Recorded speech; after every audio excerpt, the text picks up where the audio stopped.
Hello everyone, welcome to my channel. In this video, I will discuss on the chapter some basic concept of chemistry. It is the first chapter of chemistry in the first PUC syllabus. ನಮಗೆ ಇಲ್ಲಿ some basic concept of chemistry ಅಂದ ತಕ್ಷಣ ಏನು ಗೊತ್ತಾಗತ್ತೆ ಅಂದರೆ it gives a basic ideas. ಇದು chemistry ಅನ್ನೋದನ್ನು study ಮಾಡಬೇಕಾದ್ರೆ ನಮಗೆ ಬೇಸಿಕ್ ಐಡಿಯಾಸ್ ಏನು ಬೇಕು ಅದ್ರ ಬಗ್ಗೆ ಹೇಳುತ್ತೆ.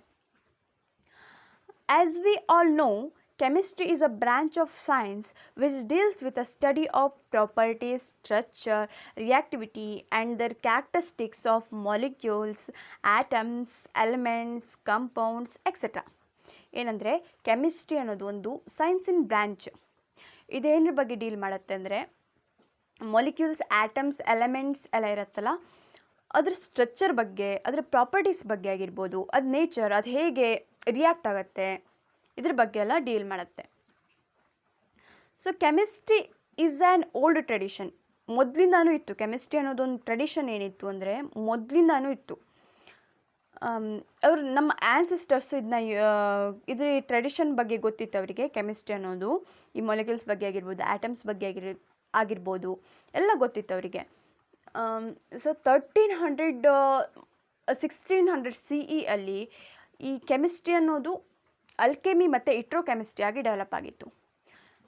Chemistry developed mainly in the form of alchemy and iatrochemistry in 1600 CE. Then later in 18th century, modern chemistry took shape. 18th centuryಯಲ್ಲಿ ಯುರೋಪಲ್ಲಿ ಮಾಡರ್ನ್ ಕೆಮಿಸ್ಟ್ರಿ ಅನ್ನೋದೊಂದು ಶೇಪ್ ಬಂತು ಕೆಮಿಸ್ಟ್ರಿಗೆ. ಏನಾಗುತ್ತೆ ಅಂದರೆ ಇದು ನಮ್ಮ ಆ್ಯನ್ಸಿಸ್ಟರ್ಸಿಗೂ ಗೊತ್ತಿತ್ತಲ್ವ, ಈ ಮೆಕ್ಯಾನಿಸಮ್, ಈ ಮೆಥಡ್ಸು, ಈ ಮಾಲಿಕ್ಯೂಲ್ಸಿಂದ, ಆಟಮ್ಸಿಂದೆಲ್ಲ ಗೊತ್ತಿತ್ತು. So our ancient Indians, so in ancient India chemistry was called ರಸಾಯನಶಾಸ್ತ್ರ, ರಸತಂತ್ರ, ರಸಕ್ರಿಯಾ, ರಸವಿದ್ಯಾ, ಹೀಗೆ ಸುಮಾರು ಹೆಸರಿಂದ ಕರೀತಿದ್ರು. ಮೊದಲೇ ಸ್ಟಡಿ ಮಾಡಿದವರೆಲ್ಲ ಸುಮಾರು ಬುಕ್ಸನ್ನು ಬರೆದಿದ್ರು. ಲೈಕ್ ಚರಕ ಸಂಹಿತ, ಸುಶ್ರುತ ಸಂಹಿತ, ಹೀಗೆ ಸುಮಾರು ಬುಕ್ಸ್ಗಳಿದ್ವು. ಅದರಲ್ಲಿ ಅಲ್ಕಲೀಸ್ ಬಗ್ಗೆ ಇತ್ತು, ಮೆಟಲರ್ಜಿ ಬಗ್ಗೆ ಇತ್ತು, ಕಾಸ್ಮೆಟಿಕ್ಸ್ ಬಗ್ಗೆ ಇತ್ತು, ಗ್ಲಾಸ್ ಬಗ್ಗೆ ಇತ್ತು, ಡೈಸ್ ಬಗ್ಗೆ ಇತ್ತು, ಅಲಾಯ್ಸ್ ಬಗ್ಗೆ ಇತ್ತು, ಹೀಗೆ ಸುಮಾರು ವಿಷಯಗಳ ಬಗ್ಗೆ ಇತ್ತು. ಈ ಮೊದಲಿನ ಜನರಿಗೂ ನಾಲೆಜ್ ಇತ್ತು ಈ ಕೆಮಿಸ್ಟ್ರಿ ಮೆಕ್ಯಾನಿಸಮ್ಸ್ ಬಗ್ಗೆ ಅಂತ ನಾವು ಪ್ರೂಫ್ ನೋಡೋದಾದರೆ ಮೊಹೆಂಜೊದಾರೋದಲ್ಲಿರ್ಬೋದು, ಹರಪ್ಪದಲ್ಲಿರ್ಬೋದು, ಆ ಕನ್ಸ್ಟ್ರಕ್ಷನ್ ವರ್ಕ್ಸನ್ನು ನೋಡಿದ್ರೆ ನಮಗೆ ಗೊತ್ತಾಗತ್ತೆ ಇವರಿಗೆ ಎಷ್ಟು ನಾಲೆಜ್ ಇತ್ತು ಅನ್ನೋದನ್ನು ನಮ್ಗೆ ಗೊತ್ತಾಗತ್ತೆ. ದೆನ್ ನಾವೇನು ಸ್ಟಡಿ ಮಾಡ್ತೀವಿ ಅಂದರೆ ಜಾನ್ ಡಾಲ್ಟನ್ ಅನ್ನೋನು atoms are indivisible particles which combine to form a matter ಅನ್ನೋದನ್ನೆಲ್ಲ ಸ್ಟಡಿ ಮಾಡ್ತೀವಿ. ಆದರೆ ಇದು 600 BCEಯಲ್ಲೇ ಒಬ್ಬ ಹುಡ್ತಾನೆ, ಆಚಾರ್ಯ ಕಂಡ ಅಂತ. ಅವನು he is the first person to study the atomic theory. ಇದನ್ನೆಲ್ಲ ಅಟಮ್ಸ್ ಬಗ್ಗೆ ಸ್ಟಡಿ ಮಾಡಿ ಅದ್ರ ಮೇಲೆ ಒಂದು ಥಿಯರಿ ಫಾರ್ಮ್ ಮಾಡ್ತಾನೆ. ಆ ಫಾರ್ಮಲ್ಲಿರೋ ಅಂದರೆ ಏನು ಹೇಳ್ತಾನೆ ಅಂದರೆ ಆ ಥಿಯರಿಯಲ್ಲಿ ವೆರಿ ಸ್ಮಾಲ್ ಇಂಡಿವಿಸಿಬಲ್ ಪಾರ್ಟಿಕಲ್ಸ್ ಇರುತ್ತೆ, ಅದನ್ನು ಪರಮಾಣು ಅಂತ ಕರೀತಾನೆ. ಈ matter is made up of very small indivisible particles and he name that as ಪರಮಾಣು ಅಂತ ನೇಮ್ ಮಾಡ್ತಾನೆ. And he authored the text Vaisheshika ಸೂತ್ರ ಅನ್ನೋ ಇದರಲ್ಲಿ ಬರೀತಾನೆ ಅದನ್ನೆಲ್ಲ. ಸೊ ನಮಗಿಲ್ಲೇನು ಗೊತ್ತಾಗತ್ತೆ ಅಂದರೆ ಮೊದಲಿಂದಾನು ಇದೊಂದು ನಾಲೆಜ್ ಇತ್ತು ಆ್ಯಂಡ್ ಮತ್ತು ಈಗ ನಾವು ಅದನ್ನೇ ಸ್ಟಡಿ ಮಾಡ್ತಿದ್ದೀವಿ. ಸೊ ನಾವಿಲ್ಲಿ ನೋಡಿದಾಗೆ atoms combine to form a matter. Atoms ಎಲ್ಲ ಏನಾಗುತ್ತೆ, ಒಂದು ಮ್ಯಾಟರ್ ಆಗುತ್ತೆ ಕಂಬೈನ್ ಆಗಿ. ಸೊ ಈ ಮ್ಯಾಟರ್ ಅಂದ್ರೇನು, ಸೊ ಆಟಮ್ಸ್ ಹೇಗೆ ಕಂಬೈನ್ ಆಗುತ್ತೆ, ಇದ್ರ ಬಗ್ಗೆ ಎಲ್ಲ ಸ್ಟಡಿ ಮಾಡುವ ಈಗ. So matter is anything which has mass and occupies a space is called matter.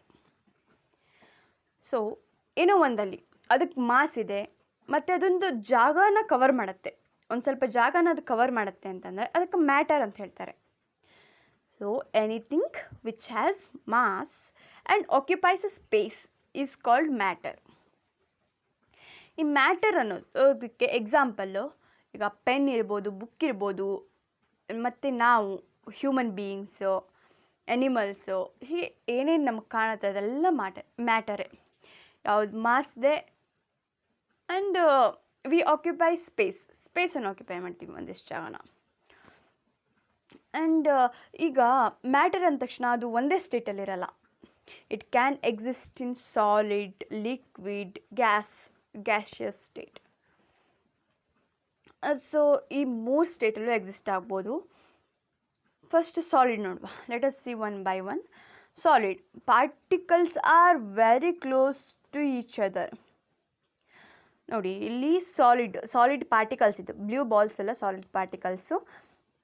ಒಂದು ಬಾಲಿಂದ ಇನ್ನೊಂದು ಬಾಲಿಗೆ ನೋಡಿ, they are very close to each other. You can see they are very close to each other and there is not much freedom of momentum. ಅಲ್ಲಿ moment ಆಗಲಿಕ್ಕೆ ಜಾಗ ಇಲ್ಲ, ಇಲ್ಲಿ ಮೂಮೆಂಟಮ್ಮಿಗೆ ಅವಕಾಶ ಇಲ್ಲ ಇಲ್ಲಿ. So they have definite shape and definite volume. ಇಲ್ಲಿ definite shape ಇದೆ, ಡೆಫಿನೇಟ್ ವಾಲ್ಯೂಮ್ ಇರುತ್ತೆ. ಇಲ್ಲಿ ಕ್ಲೋಸ್ ಆಗಿ ಹೆಲ್ಡ್ ಆಗಿರೋದ್ರಿಂದ ಫೋರ್ಸ್ ಆಫ್ ಅಟ್ರಾಕ್ಷನ್ನು ಜಾಸ್ತಿ ಇರುತ್ತೆ ಇಲ್ಲಿ particles ಮಿಡಲು. The force of attraction between particles are very strong, so they hold strongly, so they have a definite volume, definite shape. So this is all about solids. And let us see about liquids and gases. Liquids in these states particles are close to each other but they can move around. ಈಗ ಇಲ್ಲಿ ನೋಡ್ಬೋದು ನಾವು ಲಿಕ್ವಿಡ್ಸಲ್ಲಿ particles close ಇದೆ but not as much as there in the ಸಾಲಿಡಲ್ಲಿ ಇರುವಷ್ಟು close ಇಲ್ಲ ಇಲ್ಲಿ. So the particles are close to each other but they can move around. ಈಗ ಮೂಮೆಂಟ್ ಆಗಲಿಕ್ಕೆ ಅವ್ರಿಗೆ ಪಾಸಿಬಿಲಿಟೀಸ್ ಇದೆ ಬಟ್ ಈಸಿ ಫಾಸ್ಟ್ ಮೂಮೆಂಟು ಇಲ್ಲ, ಸ್ವಲ್ಪ ಮೂಮೆಂಟ್ ಪಾಸಿಬಿಲಿಟೀಸ್ ಇದೆ. And they are little bit close to each other. Force of ಅಟ್ರಾಕ್ಷನ್ನು ಸಾಲಿಡ್ಗಿಂತ ಸ್ವಲ್ಪ ಕಡಿಮೆ ಇದೆ. They have definite volume but do not have definite shape. ಅದಕ್ಕೆ ಶೇಪ್ ಇರಲ್ಲ ಲಿಕ್ವಿಡ್ಸಿಗೆ. ನೀವು ಒಂದು ವಾಟರನ್ನೇ ನೋಡ್ಬೋದು, ವಾಟರಿಗೆ ಡೆಫಿನೇಟ್ ಆದ ವಾಲ್ಯೂಮ್ ಇರುತ್ತೆ ಬಟ್ ಶೇಪ್ ಇರಲ್ಲ. ಅದು ಯಾವ ಕಂಟೈನರಿಗೆ ಹಾಕ್ತೀವಲ್ಲ ಆ ಶೇಪನ್ನು ತಗೊಳುತ್ತೆ. So they take the shape of the container. This is all about liquid. And last one, gas. Particles are far apart as compared to the solid and liquid. You can see there. Particles are far apart as compared to the solid and liquid. Solid ಮತ್ತು ಲಿಕ್ವಿಡಿಗೆ compare ಮಾಡಿದರೆ particles ತುಂಬ ದೂರ ಇರುತ್ತೆ ಅಂದರೆ force of ಅಟ್ರಾಕ್ಷನ್ನು ಕಡಿಮೆ ಇರುತ್ತೆ. Force of attraction between the particles ತುಂಬ ಕಡಿಮೆ ಇರುತ್ತೆ. ಸೊ ಇಷ್ಟು ದೂರ ಇರೋದ್ರಿಂದ ಫುಲ್ ಸ್ಪೇಸ್ ಇರುತ್ತೆ. ಇಲ್ಲೆಲ್ಲ ಮಿಡಲೆಲ್ಲ ಎಷ್ಟು ಸ್ಪೇಸ್ ಇದೆಲ್ಲ. ಸೊ ಮೂಮೆಂಟ್ ಆಗಲಿಕ್ಕೆ ಆರಾಮಾಗಿ ಮೂವ್ ಆಗ್ಬೋದು ಅದು around. So there movement is easy and fast ಆಗಿರುತ್ತೆ ಮತ್ತು ಈಸಿ ಆಗಿರುತ್ತೆ. They neither have definite shape not definite volume. Definite ಆಗಿರೋ ವಾಲ್ಯೂಮ್ ಇರಲ್ಲ, ಡೆಫಿನೇಟ್ ಆಗಿರೋ ಶೇಪು ಇರಲ್ಲ ಇವರಿಗೆ. ನೋಡಿ ಪೂರ್ತಿ ಕಂಟೈನರ್ ಫಿಲ್ ಆಗಿಬಿಡತ್ತೆ ಇದು. ಒಂದು ಸ್ವಲ್ಪ ಹಾಕಿದ್ರು ಪೂರ್ತಿ ಏರಿಯಾನ ಕವರ್ ಮಾಡಿಬಿಡತ್ತೆ. So they do not have definite shape not definite volume. And this is all about states of matter. And these states of matter are interconvertible. So we can convert these states of matter from one to other. ನೋಡಿ water ತಗೊಂಡ್ರೆ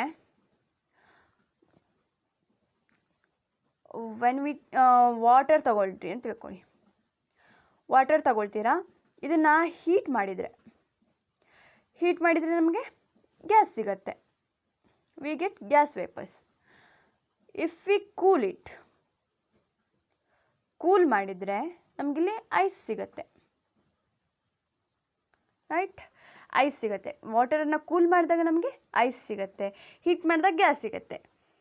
so ಇದೇನಾಯಿತು, ice ಅನ್ನೋದು solid, water liquid, gas is gas, vapours, water vapours that is gas. So ಇದರಿಂದ ನಮಗೇನು ಗೊತ್ತಾಗುತ್ತೆ ಅಂದರೆ these states are interconvertible. ಸಾಲಿಡನ್ನು heat ಮಾಡಿದಾಗ ನಮಗೆ ಲಿಕ್ವಿಡ್ ಸಿಗುತ್ತೆ, ಲಿಕ್ವಿಡನ್ನು ಹೀಟ್ ಮಾಡಿದಾಗ ನಮಗೆ ಗ್ಯಾಸ್ ಸಿಗುತ್ತೆ, ಗ್ಯಾಸನ್ನು ಕೂಲ್ ಮಾಡಿದಾಗ ನಮಗೆ ಲಿಕ್ವಿಡ್ ಸಿಗುತ್ತೆ, ಲಿಕ್ವಿಡನ್ನು ಕೂಲ್ ಮಾಡಿದ್ರೆ ನಮಗೆ ಸಾಲಿಡ್ ಸಿಗುತ್ತೆ. So next we move to the classification of matters. Here matter can be classified as mixture and pure substance. Mixture ಮತ್ತು ಪ್ಯೂರ್ ಸಬ್ಸ್ಟೆನ್ಸ್ ಆಗಿ ನಾವು ಮ್ಯಾಟರ್ನ ಕ್ಲಾಸಿಫೈ ಮಾಡ್ಬೋದು. ಈ ಮಿಕ್ಸ್ಚರ್ ಅನ್ನೋದರಲ್ಲಿ ಹೋಮೋಜಿನಿಯಸ್ ಮಿಕ್ಸ್ಚರ್ ಮತ್ತು ಹೆಟ್ರೋಜಿನಿಯಸ್ ಮಿಕ್ಸ್ಚರ್ 2 ಟೈಪ್ಸ್ ಬರುತ್ತೆ, homogeneous mixture and heterogeneous mixture. ಅದೇ ಪ್ಯೂರ್ ಸಬ್ಸ್ಟೆನ್ಸಲ್ಲಿ ಎಲೆಮೆಂಟ್ಸ್ ಆ್ಯಂಡ್ ಕಂಪೌಂಡ್ಸ್ 2 ಟೈಪ್ಸ್ ಬರುತ್ತೆ, 2 ಕ್ಲಾಸಿಫಿಕೇಷನ್ಸ್, ಎಲೆಮೆಂಟ್ಸ್ ಆ್ಯಂಡ್ ಕಂಪೌಂಡ್ಸ್ ಅನ್ನೋದು ಬರುತ್ತೆ. So let us look these classifications one by one. First ಬರೋದು ಮಿಕ್ಸ್ಚರ್. ಮಿಕ್ಸ್ಚರ್ ಅಂದರೆ ಏನು? Mixture it is a combination of 2 or more substance in any ratio. ಈ mixture ಅಂದರೆ 2 ಸಬ್ಸ್ಟೆನ್ಸಿಂದು combination. ಅದಕ್ಕೆ ಕಾಂಬಿನೇಷನಿಗೆ fix ratio ಇಲ್ಲ. So ಈ ಕಾಂಬಿನೇಷನನ್ನು ಏನಂತಾರೆ ಅಂದರೆ ಅದಕ್ಕೆ ಮಿಕ್ಸ್ಚರ್ ಅಂತ ಕರೀತಾರೆ. Example solution sugar solution in water. ನೋಡಿ, ಶುಗರನ್ನು ವಾಟರಿಗೆ ಹಾಕಿದಾಗ ಮಿಕ್ಸ್ ಮಾಡಿದಾಗ ಅದೊಂದು ಸೊಲ್ಯೂಷನ್ ಫಾರ್ಮ್ ಆಗುತ್ತಲ್ಲ, ಅದೊಂದು ಕಾಂಬಿನೇಷನ್ ಆಫ್ 2 ಸಬ್ಸ್ಟೆನ್ಸ್. ಅಲ್ಲಿ 2 ಸಬ್ಸ್ಟೆನ್ಸ್ ಇದೆ, ಒಂದು ವಾಟರ್ ಇದೆ, ಒಂದು ಶುಗರ್ ಇದೆ. ಸೊ ಆ ಕಾಂಬಿನೇಷನಿಗೆ ಮಿಕ್ಸ್ಚರ್ ಅಂತ ಕರೀತಾರೆ. ಈಗ ಏರ್ ಇರ್ಬೋದು, ಟೀ ಇರ್ಬೋದು, ಇದರೆಲ್ಲದರಲ್ಲೂ ಕಾಂಬಿನೇಷನ್ಸ್ ಇದೆ ಅಲ್ಲ, ಅದರಲ್ಲಿ ಮಿಕ್ಸ್ಚರಲ್ಲಿ ನಮಗೆ 2 ಟೈಪ್ ಇತ್ತು. ಅದು heterogeneous mixture and homogeneous mixture. Heterogeneous and homogeneous mixture. Heterogeneous ಅಂತಂದರೆ the components are not uniform throughout. Components ಏನು ಥ್ರೂಔಟ್ ಯೂನಿಫಾರ್ಮಾಗಿ ಮಿಕ್ಸ್ ಆಗಿರಲ್ಲ, ಅದರಲ್ಲೊಂದು ಯೂನಿಫಾರ್ಮಿಟಿ ಇರಲ್ಲ, ಎಲ್ಲ ಸೈಡು ಕರೆಕ್ಟಾಗಿ ಮಿಕ್ಸ್ ಆಗಿರಲ್ಲ. Sometimes different components are visible. ಏನಾಗುತ್ತೆ ಅಂದರೆ ಡಿಫ್ರೆಂಟ್ ಕಂಪೋನೆಂಟ್ಸ್ ಇರುತ್ತಲ್ಲ, ಅದು ಒಂದೊಂದು ಟೈಮು ವಿಸಿಬಲ್ ಆಗಿರುತ್ತೆ. ಇದಕ್ಕೆ ಎಕ್ಸಾಂಪಲ್ ಅಂದರೆ grains, pulses along with small stones. ಏನಂದರೆ ಈಗ ರೈಸಲ್ಲಾಗಿರ್ಬೋದು ಚಿಕ್ಕ ಚಿಕ್ಕ ಸ್ಮಾಲ್ ಸ್ಟೋನ್ಸ್ ಸಿಗುತ್ತಲ್ಲ, ಕಲ್ಲು, ಆ ಟೈಪ್. ಅದೇನಾಗಿರುತ್ತೆ, ಹ್ಯಾಂಡ್ ಪಿಕ್ಡ್ ಆಗಿರುತ್ತೆ ಒಂದೊಂದು ಸಲ, ನಾವು ಕೈಯಿಂದನೂ ತೆಗಿಬೋದು, ಆ ಥರ ಇರುತ್ತೆ ಹೆಟ್ರೋಜಿನಿಯಸ್ ಮಿಕ್ಸ್ಚರ್ ಅಂತಂದರೆ.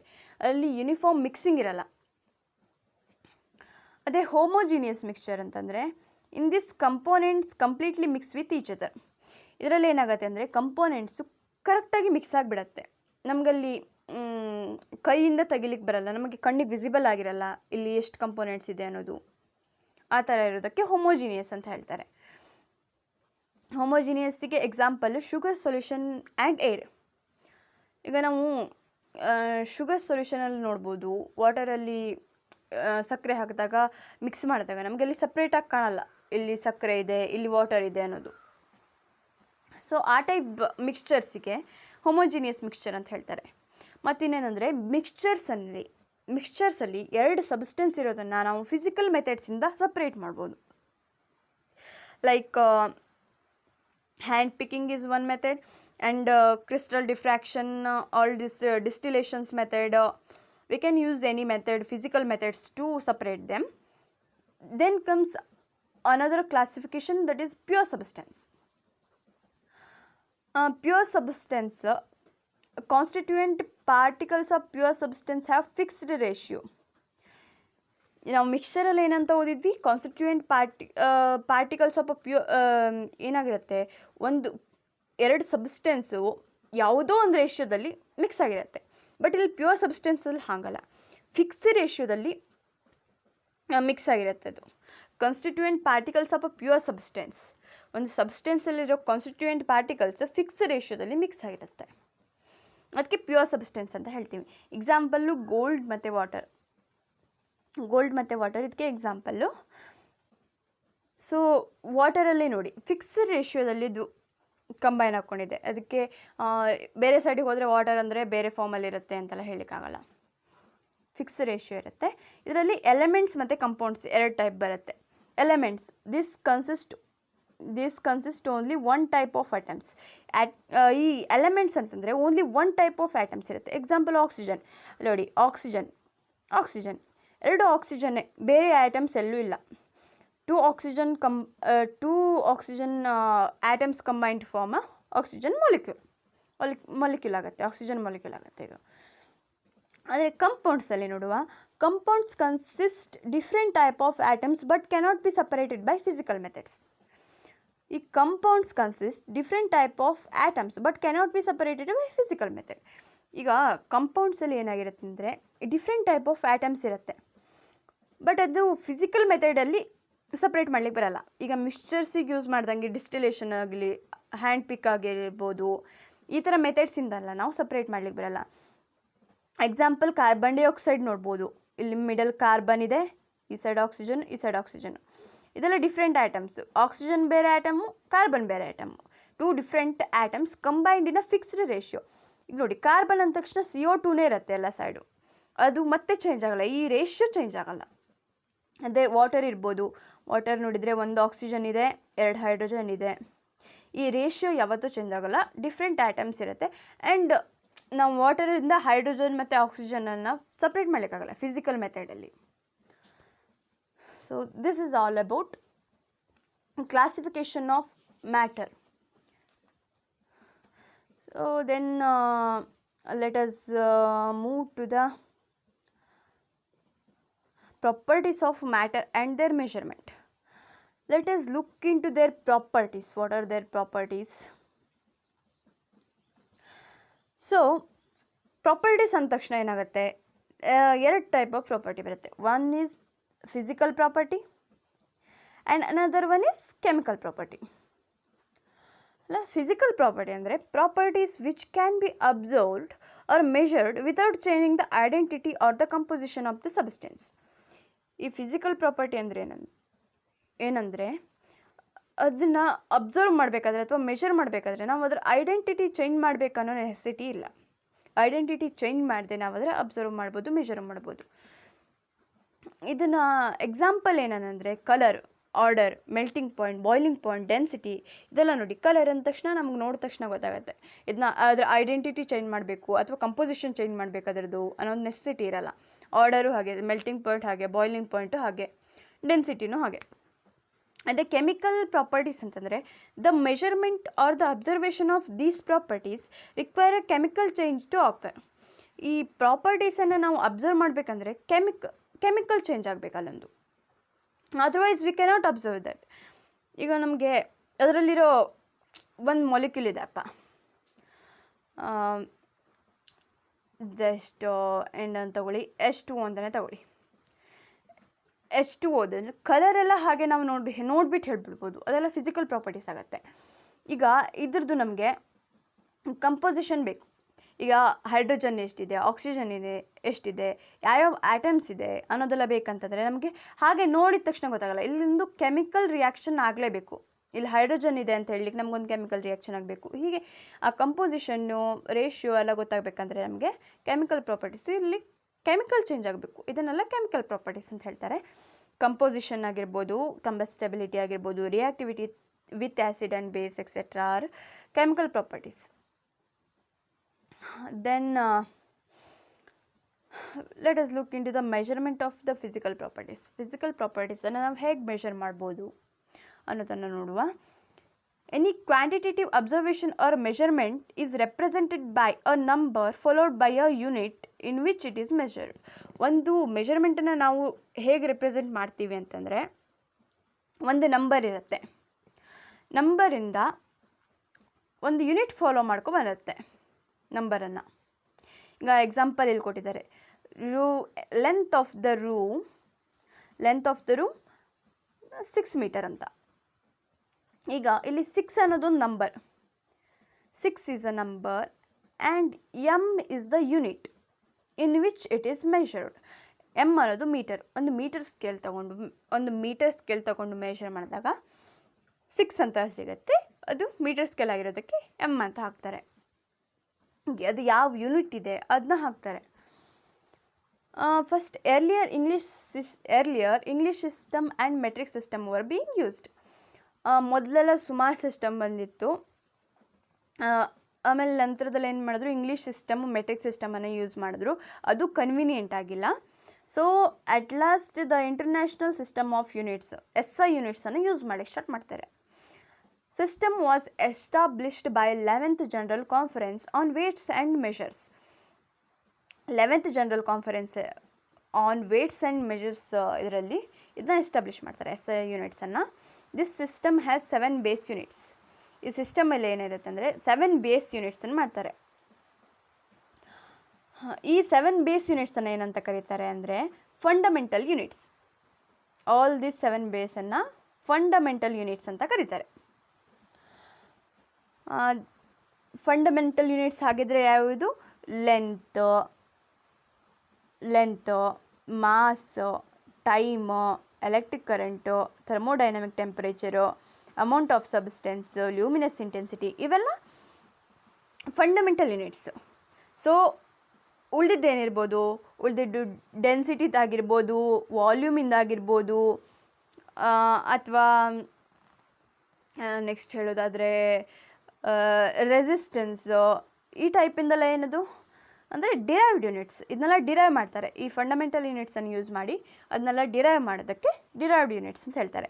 ಈ ಲೆಂತಿಂದು ಸಿಂಬಾಲು ಎಲ್, ಇದ್ರದ್ದು SI ಯೂನಿಟ್ಟು ಮೀಟರು, ಅದರ ಸಿಂಬಾಲು ಎಮ್.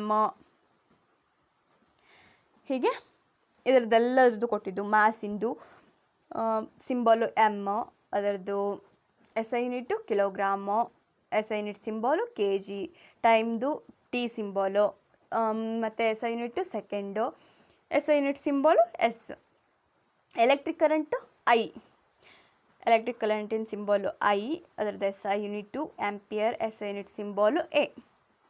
ಥರ್ಮೋಡೈನಮಿಕ್ ಟೆಂಪರೇಚರಿಂದು ಸಿಂಬಾಲು T, ಅದರದ್ದು SI unit kelvin, SI unit symbol K. Amount of ಸಬ್ಸ್ಟೆನ್ಸಿಂದು symbol N, SI unit mole, SI unit symbol mole. ಇಲ್ಲಿ ಈ ಒಂದು ಬಿಡ್ತಾರೆ, ಮೋಲ್ ಬರಿಬೇಕಾದ್ರೆ SI ಯೂನಿಟ್ ಸಿಂಬಾಲಲ್ಲಿ ಇರಲ್ಲ, ಇಲ್ಲಿ MOL ಅಂತ ಬರೀತಾರೆ. Then the last one luminous ಇಂಟೆನ್ಸಿಟಿದು ಇದು symbol IV, and SI unit candela, ಮತ್ತು ಅದರದ್ದು SI units symbol CD. Then let us check one by one. Mass and weight. First one, ಈ ಮಾಸ್ ಆ್ಯಂಡ್ ವೆಯ್ಟಲ್ಲಿ ಮಾಸ್ ಅಂದರೆ ಏನು? Mass of the substance is the amount of matter present in it. ಎಷ್ಟು actual matter ಇದೆ ಒಂದು ಮಾಸಲ್ಲಿ ಅನ್ನೋದಕ್ಕೆ, ಒಂದು ಸಬ್ಸ್ಟೆನ್ಸಲ್ಲಿ ಎಷ್ಟು ಅಮೌಂಟ್ ಆಫ್ ಮ್ಯಾಟರ್ ಇದೆ ಅನ್ನೋದನ್ನು ಮಾಸ್ ಅಂತ ಹೇಳ್ತಾರೆ. ಈ ಮಾಸ್ ಅನ್ನೋದು ಎಲ್ಲೇ ಇದ್ರೂ ಚೇಂಜ್ ಆಗಲ್ಲ. ಅದೇ ವೇಟ್ ಅಂದ್ರೇನು? Weight is a force exerted by a gravity on an object. ಒಂದು ಆಬ್ಜೆಕ್ಟ್ ಮೇಲೆ ಎಷ್ಟು ಗ್ರಾವಿಟಿ ಫೋರ್ಸ್ ಅಪ್ಲೈ ಆಗುತ್ತೆ, ಫೋರ್ಸ್ ಆಫ್ ಗ್ರಾವಿಟಿ ಎಷ್ಟು ಅಪ್ಲೈ ಆಗುತ್ತೆ, ಅದನ್ನು ವೇಟ್ ಅಂತ ಹೇಳ್ತಾರೆ.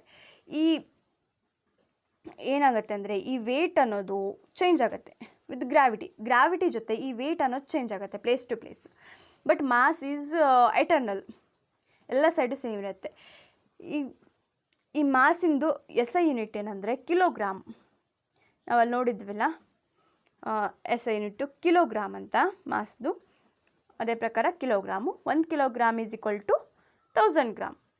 ಈಗ ಚಿಕ್ಕ ವೆಯ್ಟ್ ಮಾಡಬೇಕಾದ್ರೆಲ್ಲ ಈ ಗ್ರಾಮ್ ಅನ್ನೋದನ್ನೇ ಯೂಸ್ ಮಾಡ್ತಾರೆ ಜಾಸ್ತಿ, kg ಅನ್ನೋದನ್ನು ಯೂಸ್ ಮಾಡಲ್ಲ.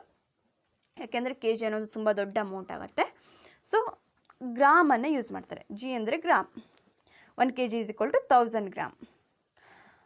Then comes volume. Volume is the amount of space occupied by a substance. ಒಂದು ಎಷ್ಟು ಜಾಗನ ಕವರ್ ಮಾಡುತ್ತೆ ಒಂದು ಸಬ್ಸ್ಟೆನ್ಸು ಅನ್ನೋದೇ ವಾಲ್ಯೂಮ್ ಅಂತ. ಈಗ ವಾಲ್ಯೂಮ್ ಅನ್ನೋದಕ್ಕೆ ಅದಕ್ಕೆ ಫಂಡಮೆಂಟಲ್ ಯೂನಿಟ್ಸಲ್ಲಿ ನಾವೆಲ್ಲೂ ನೋಡಿಲ್ಲ ಅಲ್ಲ, ಇದಕ್ಕೆ ನಾವು ಡಿರೈವ್ ಮಾಡ್ಕೋಬೇಕು ಯೂನಿಟನ್ನು. ಈಗ it has a units of length ಕ್ಯೂಬಿಂದು ಯೂನಿಟ್ ಇದೆ ಇದಕ್ಕೆ, ಎಲ್ ಕ್ಯೂಬ್ ಅಂತಂದರೆ ಯೂನಿಟ್ ಏನಾಗುತ್ತೆ ಇದ್ರದ್ದು? ಎಲ್ ಅಂದರೆ ಲೆಂತಿಗೆ SI ಯೂನಿಟ್ ಏನು? ಮೀಟರ್. ಸೊ ಇಲ್ಲಿ ಎಲ್ ಎಷ್ಟಿದೆ? 3 ಟೈಮ್ಸ್ ಇದೆ, ಎಲ್ ಕ್ಯೂಬ್ ಇದೆ. ಸೊ ಇಲ್ಲಿ M ಕ್ಯೂಬ್ ಬರುತ್ತೆ. ದಟ್ಸ್ ಇಟ್, M ಕ್ಯೂಬ್ ಬರುತ್ತೆ. So it has the units of M cube. Smaller volumes are usually denoted by cm cube or dm cube. ಈಗ ಚಿಕ್ಕ ಚಿಕ್ಕ ವಾಲ್ಯೂಮ್ ಇತ್ತು ಅಂತಂದರೆ ಅದನ್ನ ಸಿ ಎಮ್ ಕ್ಯೂಬ್ ಅಥವಾ ಡಿ ಎಮ್ ಕ್ಯೂಬಲ್ಲಿ ಡಿನೋಟ್ ಮಾಡ್ತಾರೆ. ದೆನ್ ನಾವೇನು ಮಾಡ್ತೀವಿ, ಈ C M cube, D M cube, M cube ಎಲ್ಲ ಯೂಸ್ ಮಾಡಲ್ಲ. ಲೀಟರ್ ಅನ್ನೋದನ್ನು ಯೂಸ್ ಮಾಡಿಬಿಡ್ತೀವಿ. ಕಾಮನ್ ಯೂನಿಟ್ ಏನು ಮಾಡ್ತೀವಿ, ಲೀಟರ್ ಅನ್ನೋದನ್ನು ಯೂಸ್ ಮಾಡ್ತೀವಿ. So 1 litre is equal to 1000 ml and 1000 cm³ is equal to 1 dm³. ಈಗ ಇಲ್ಲಿ ನೋಡ್ಬೋದು, ಇಲ್ಲಿ ಫಿಗರಲ್ಲಿ ಈ ಮೆಷರಿಂಗ್ ಡಿವೈಸಸ್, ವಾಲ್ಯೂಮನ್ನು ಮೆಷರಿಂಗ್ ಡಿವೈಸಸ್ ಇದು ವಾಲ್ಯೂಮೆಟ್ರಿಕ್ ಫ್ಲಾಸ್ಕ್, 1 ಲೀಟರಿಂದ ವಾಲ್ಯೂಮೆಟ್ರಿಕ್ ಫ್ಲಾಸ್ಕು. ಇಲ್ಲಿ ಮಾರ್ಕ್ ಆಗಿರೋಲ್ಲ ಹಾಕಿದ್ರೆ 1 ಲೀಟರ್ ಲಿಕ್ವಿಡ್ ಇರುತ್ತೆ ಅಂತ. ಇದು ಸಿಲಿಂಡರು, ಮೆಷರಿಂಗ್ ಸಿಲಿಂಡರ್. ಇದು ಪಿಪೆಟ್ಟು, ಇದು ಬ್ಯುರೆಟ್. ಹೀಗೆ ಇದೆಲ್ಲ ಮೆಷರಿಂಗ್ ಡಿವೈಸಸ್. ಇದರಿಂದ ನಾವು ಅಲ್ಲಿ ಮಾರ್ಕ್ ಹಾಕ್ಕೊಂಡಿದ್ದೆ ಎಷ್ಟೆಷ್ಟು ಅಂತ ಹೇಳ್ಕೊಂಡು ಅದರಿಂದ ನಾವು ಮೆಷರ್ ಮಾಡ್ಬೋದು. Then comes density. ಡೆನ್ಸಿಟಿಗೂ ನಾವೇನಲ್ಲಿ ನೋಡಿಲ್ಲ ಅಲ್ಲ ಫಂಡಮೆಂಟಲ್ ಯೂನಿಟ್ಸಲ್ಲಿ ಏನು ಬರುತ್ತೆ, ಎಸ್ ಯೂನಿಟ್ ಏನು ಅನ್ನೋದಲ್ಲ. ಸೊ ಡೆನ್ಸಿಟಿ ಅಂದರೆ ಏನಂದರೆ, it is a combination of 2 properties. ಇದು ಫಸ್ಟ್ ಆಫ್ ಆಲ್ ಡೆನ್ಸಿಟಿ ಅನ್ನೋದು ಎರಡು ಪ್ರಾಪರ್ಟೀಸಿಂದ ಕಾಂಬಿನೇಷನ್. ಅದು ಮಾಸ್ ಮತ್ತು ವಾಲ್ಯೂಮಿಂದ combination. So as given here, density is equal to mass divided by volume. ಇಲ್ಲಿ ಕೊಟ್ಟಿದ್ದಾರೆ ಡೆನ್ಸಿಟಿ ಅಂತಂದರೆ ಮಾಸ್ ಡಿವೈಡೆಡ್ ಬೈ ವಾಲ್ಯೂಮ್ ಅಂತ. ಅಂದರೆ ನಮಗೇನು ಗೊತ್ತಾಗುತ್ತೆ, ಇಲ್ಲಿ density is the amount of mass per unit volume. ಈಗ 1 ಯೂನಿಟ್ ವಾಲ್ಯೂಮಲ್ಲಿ ಎಷ್ಟು ಮಾಸ್ ಇದೆ ಅಂದರೆ ಅದಕ್ಕೆ ಡೆನ್ಸಿಟಿ ಆಗುತ್ತೆ. 1 ಯೂನಿಟ್ ವಾಲ್ಯೂಮಲ್ಲಿ ಎಷ್ಟು ಮಾಸ್ ಇದೆ ಅಂತ ನೋಡೋದೇ ಡೆನ್ಸಿಟಿ. ಈಗ ಡೆನ್ಸಿಟಿಗೆ ನಾವು ಡಿರೈವ್ ಮಾಡಬೇಕಾದ್ರೆ ಮಾಸ್ ಬೈ ವಾಲ್ಯೂಮ್ ಅಂತ ಇದೆ. ಸೊ ಇದ್ರ ಯೂನಿಟ್ ಏನಾಗುತ್ತೆ, ಈಗ ಮಾಸಿನ unit K G divided by, ಈಗ ವಾಲ್ಯೂಮಿನ ಯೂನಿಟ್ಟು ಅಲ್ಲಿ ಆಗಲೇ ನೋಡಿರೋ ಹಾಗೆ ಮೀಟರ್ ಕ್ಯೂಬ್. ಸೊ ಇದ್ರದ್ದು ಯೂನಿಟ್ ಏನಾಗುತ್ತೆ, K G divided by metre cube. ಈ ಮೀಟರ್ ಕ್ಯೂಬನ್ನು ಮೇಲ್ಗಡೆ ತಗೋದಾಗ ಏನಾಗುತ್ತೆ,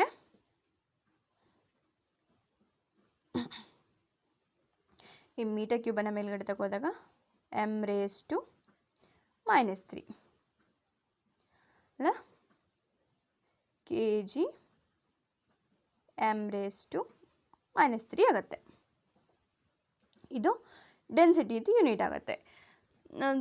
ಇದು ಜಾಸ್ತಿ ದೊಡ್ಡ ಅಮೌಂಟ್ ಆಗಿರೋದಕ್ಕೆ K G per metre cube ಅನ್ನೋದು ನಾರ್ಮಲಾಗಿ ಏನು ಯೂಸ್ ಮಾಡ್ತಾರೆ, ಗ್ರಾಮ್ ಪರ್ cm³ ಅಂತ ಯೂಸ್ ಮಾಡ್ತಾರೆ. ಈಗ ನಮ್ಗೆ ಗ್ರಾಮ್ ಅಂದರೆ ಗೊತ್ತಲ್ಲ, 1 kg is equal to 1000 gram ಅಂತ. 1 kg ಈಕ್ವಲ್ ಟು 1000 ಗ್ರಾಮ್ ಅಂತಂದರೆ ಕಿಲೋಗ್ರಾಮಿಂದ ಗ್ರಾಮಿಗೆ ಕನ್ವರ್ಟ್ ಮಾಡ್ತಾರೆ.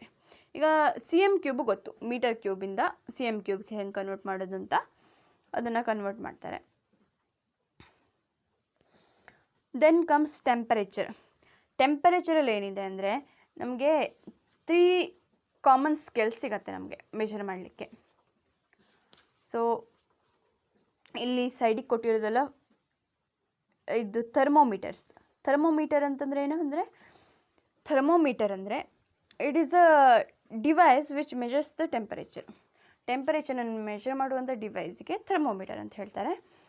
ಇಲ್ಲಿ 3 ಟೈಪ್ಸ್ ಆಫ್ ಥರ್ಮೋಮೀಟರ್ ಇದೆ. ಒಂದು ಫೆರ್ಹಾನಿಟ್, ಇನ್ನೊಂದು ಸೆಲ್ಸಿಯಸ್, ಇನ್ನೊಂದು ಕೆಲ್ವಿನ್. ಈ ಫೆರ್ಹಾನಿಟ್ಟಲ್ಲಿ ಇಟ್ ಸ್ಟಾರ್ಟ್ಸ್ ವಿತ್ 32 ಡಿಗ್ರಿ ಫೆರ್ಹಾನಿಟ್, ಅಂದರೆ ಡಿಗ್ರಿ ಸೆಲ್ಸಿಯಸ್ಸಲ್ಲಿ ಸ್ಟಾರ್ಟ್ ಆಗೋದು 0 ಡಿಗ್ರಿ ಸೆಲ್ಸಿಯಸ್ಸಿಂದ. ಕೆಲ್ವಿನಲ್ಲಿ 273.15 ಕೆಲ್ವಿನಲ್ಲಿ ಸ್ಟಾರ್ಟ್ ಆಗುತ್ತೆ ಇಲ್ಲಿ ಕೊಟ್ಟಿರೋ ಪ್ರಕಾರ. ಆ್ಯಂಡ್ ಈಗ ಇಲ್ಲೇನು ಮಾಡ್ತಾರೆ ಅಂದರೆ, ಕೆಲ್ವಿನ್ ಸ್ಕೇಲನ್ನು SI ಯೂನಿಟ್ ಆಗಿ ಸ್ಟ್ಯಾಂಡರ್ಡ್ ಆಗಿ ಯೂಸ್ ಮಾಡ್ತಾರೆ ಕೆಲ್ವಿನನ್ನು. ಸೊ ನಮಗೆ ಈಗ ಡಿಗ್ರಿ ಸೆಲ್ಸಿಯಸ್ಸಲ್ಲಿ ಏನೋ ಮೆಷರ್ ಮಾಡಿದರೆ ನಮ್ಗೆ ಅದಕ್ಕೆ ಕೆಲ್ವಿನಿಗೆ ಕನ್ವರ್ಟ್ ಮಾಡಲಿಕ್ಕೆ ಬೇಕಲ್ಲ. So there are formulas to convert degree Celsius, Fahrenheit and kelvin to one another. ಈಗ ಕನ್ವರ್ಷನಿಗೆ ಫಾರ್ಮುಲಾಸ್ ಇದೆ ನೋಡಿ. ಫೆರ್ಹಾನಿಟ್ ಮತ್ತು ಡಿಗ್ರಿ ಸೆಲ್ಸಿಯಸ್ ಮಿಡ್ಲಿರೋ ರಿಲೇಷನ್ ಏನಂದರೆ, F means Fahrenheit. F equal to 9/5 degree Celsius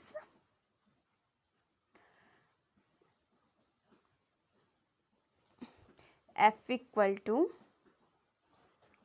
9/5 degree Celsius plus 32. ಇದು ಫೆರಾನ್ಹೀಟ್ ಟು ಡಿಗ್ರಿ ಸೆಲ್ಸಿಯಸ್ಗೆ ಕನ್ವರ್ಟ್ ಮಾಡೋ formula. ಇದು ಎಫ್ ಅಂದರೆ ಫೆರಾನ್ಹೀಟ್, ಡಿಗ್ರಿ ಸೆಲ್ಸಿಯಸ್ ಅಂದರೆ ಡಿಗ್ರಿ ಸೆಲ್ಸಿಯಸ್ಸಲ್ಲಿ ಮೆಷರ್ ಮಾಡಿರುವಂಥದ್ದು 9/5. 9/5 into degree Celsius plus 32. And there is one more formula between it is the relation between Kelvin and the degree Celsius. So here K is the Kelvin equal to degree Celsius plus 273.15. 273.15. K is equal to degree Celsius plus 273.15. ಇದು ಒಂದು formula ಆಯಿತು. So ಇಲ್ಲಿ K ಅಂದರೆ kelvin ಅನ್ನೋದು SI unit ಆಗಿ use ಮಾಡ್ತಾರೆ ಇದರಲ್ಲಿ. So this is all for this video and I will continue uncertainty and other topics in the next video.